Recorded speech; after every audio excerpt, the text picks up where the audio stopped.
Now, yesterday, the bill enabling Theresa May to trigger Article 50 and start the negotiations, which will end with Britain's exit from the EU, got the royal assent. Downing Street has said that the Prime Minister will trigger Article 50 at the end of the month, probably the last week of the month. So what will happen next? European Council President Donald Tusk has said that he would need just 48 hours to respond to the UK with draft guidelines for the negotiation. Tusk has also said an extraordinary meeting of the EU 27, that's the EU without the United Kingdom, will take place in April or possibly May, where European leaders will decide a guideline for the negotiating mandate. Only once the mandate is agreed will the official negotiations begin, maybe sometime in June or July. There's lots of elections getting in the way of this in Europe, with citizens' rights and the Brexit divorce bill likely to be top priorities.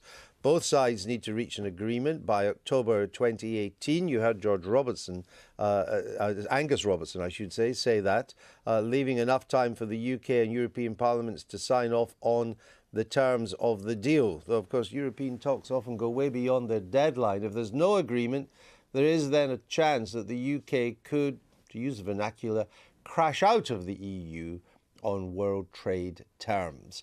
Brexit Secretary David Davis said on Wednesday that the UK government had not assessed the economic impact of such an outcome, he said, quote, to my satisfaction.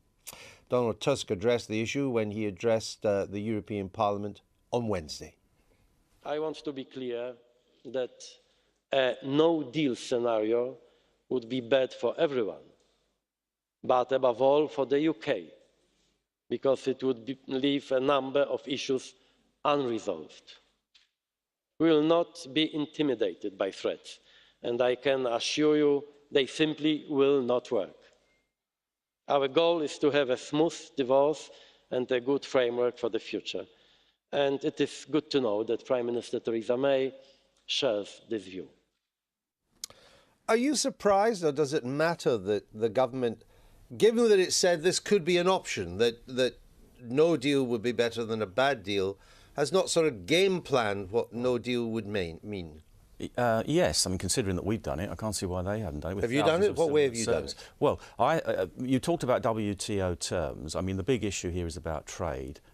There's no way you're going to unravel the tens of thousands of EU laws before you leave. But on trade, they just need to be made a simple offer, which is that they can have continued tariff-free trade with 3 of their 4 freedoms: goods, services, capital. But they can't have people, because we are going to control our border. Well, WTO doesn't cover people. No, I know it doesn't, but we could offer them that option, and then it would be in their interest to do it, because this would be a decision of the Council, by the way, whether they do this. And then Mrs Merkel would have to answer to German car makers, the French president, to the wine growers, to say why they were not accepting a deal to do that, but would prefer to have the common external tariffs put up. So it's actually something that could be done in 10 minutes and decided in an afternoon. Are you surprised, though? I mean, that's the principle, but it doesn't tell us what the economic consequences would be. Are you surprised that the government's not done this yet? Or is economic modelling so discredited after what was said before the referendum vote that it's not worth the candle? I think right now they're focused on what is the positive and constructive case. And I've no doubt, again, they will have to look at all scenarios. But right now, first and foremost, must be to get the best deal through the negotiated settlement. And again, I suspect certain elements this will happen faster than others. I think it will be a multi-track approach to these negotiations. There are some things which are straightforward and some things are devilishly difficult. Well, will it be multi-track? Because Michel Barnier is who's going to head up the negotiations on the EU side, or at least one of the major figures there. He's saying, look, we need to agree the divorce bill before we talk about the post-Brexit relationship between the EU and the UK. The British government, particularly David Davis, seems to be saying, no, we need to talk about both at the same time. That could be a deal breaker if the Europeans don't agree to that. The whole thing is fraught with difficulties, because there is a report being prepared by the Economic and Monetary Affairs Committee, which is putting all kinds of impediments up already, so we believe from a draft, which they want the ECJ to have continued control and jurisdiction. They want to control our tax policy. And the man in charge of the negotiations is Mr. Verhofstadt, who is the most enthusiastic integrationist that you'll find in the whole Parliament. So he's not got any. Well, he's the Parliament spokesperson, if you like. Yeah, but he's not in charge. He's a senior. Is he not a senior observer on the matter? He will be an observer on behalf of the Parliament. On behalf of the Parliament, he will have no negotiating role whatsoever. Oh, no, right. And the lines which are being described here, of course, are every single one of those committees is doing that. Of course they are. That's what they want. They want the hardest possible deal imaginable. Well, no, actually, the fairest one I've read is from the Constitutional Affairs Committee, which actually gives quite a fair exposition of where we are and what could happen. I don't necessarily agree with all of it, but for example, one of the things they say in there is that we're under no legal obligation to pay any money into the budget. Well, that was the House of Lords had said that too. What other committee said that? The Constitutional Affairs Committee. Of the European Parliament? Yeah. All right. Do you think it would be a deal breaker if the Europeans stick to the current line, which is you need to agree the divorce bill before we talk about our future relationship? The British government is not going to go down that route, is it? Well, as far as I'm concerned, the first thing you say in a negotiation is the hardest possible line, and you put that on the table. Of course they're going to say that. The bottom line, if it is indeed a deal breaker, the problem is for the EU. They need the money from the UK full stop. Without it, there's a huge black hole. Money has become a bigger issue now, hasn't it? Much bigger. And the point is, the continuing programmes right now, French farmers right now will need money.